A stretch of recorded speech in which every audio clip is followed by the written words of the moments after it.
কই গেল এই সময়?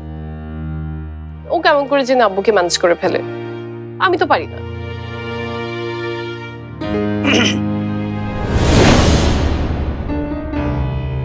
Wow, such a beautiful environment. আপনি? হ্যাঁ আমি। তোমার রুমে করা নাড়তে এসে দেখি দরজা খোলা। আমি আসলে এতটা বোকা না। আমি ঠিকই বুঝেছি তুমি আসার সময় আমাকে এই ফুলগুলো নিয়ে তোমার রুমে আসতে ইশারা করেছো। এক্সকিউজ মি, আমি আপনাকে কোন রকম ইশারা করি নি মাহমুদ সাহেব। তুমি কি চাও আমি তা জানি। সবার সামনে তোমাকে ফুলগুলো দিচ্ছিলাম বিধায় তুমি আমার উপরে রেগে আছো, ঠিক? Am I right? জি, আপনি আসলে একদম ঠিক বুঝেছেন, কিন্তু আমি আসলে আপনাকে না, আপনার এই আমার ফুলগুলোকে চেয়েছিলাম আসলে। ওহ সো নাইস। তো আমি যা চেয়েছিলাম আমি তো পেয়ে গেছি, এটা আমার হাতে।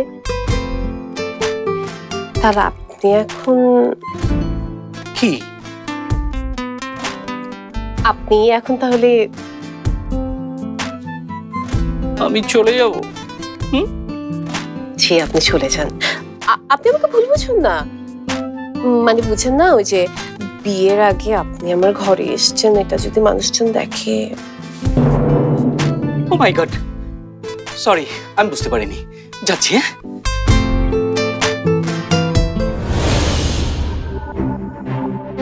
গাধা।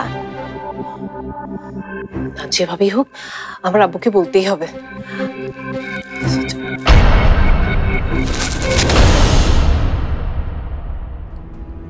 ওটা যেখান থেকে নিয়েছিস ওখানে রেখে দিস,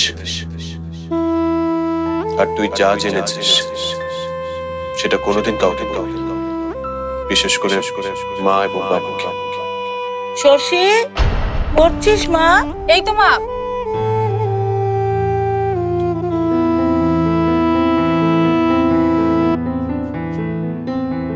কিছু বলবে মা?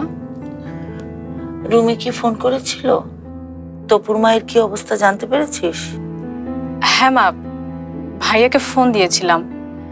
ভাইয়া বলল খালামার ট্রিটমেন্ট শুরু হয়ে গেছে। মানুষের কখন যে কি হয়ে যায়, আমাদেরও তো বয়স হয়ে গেল। আমাকে একটা সত্যি কথা বলবি মা,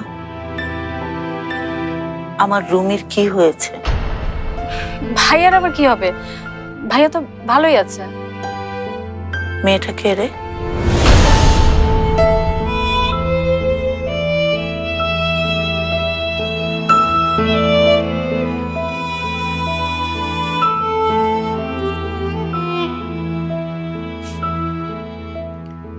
আমি তোকে জোর করব না, তবে তোর যদি মনে হয় মেয়েটা সম্পর্কে আমার জানা উচিত, আমাকে জানাস। মা, তুমি টেনশন করো না, আমি ভাইয়ার কাছ থেকে জেনে তোমাকে জানাবো।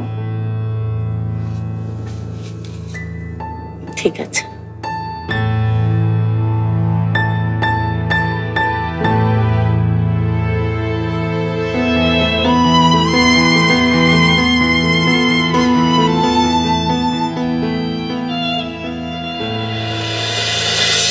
এটা আমি আব্বুকে বলতে পারবো না, কোনোভাবেই না।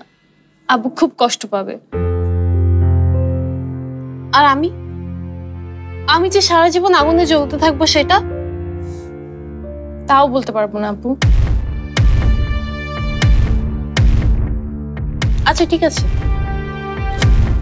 তোকে কিছুই করতে হবে না, যা করার কালকে আমি করব।